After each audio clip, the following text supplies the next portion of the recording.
అని ఊరు వాడ అనుకున్న గాని మహారాజు నాకు నవాడు.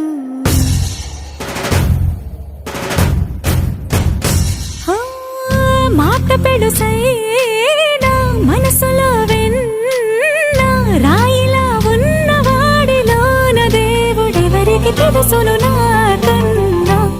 సూసేకి అగ్గిరవ్వ మాదిరే ఉంటా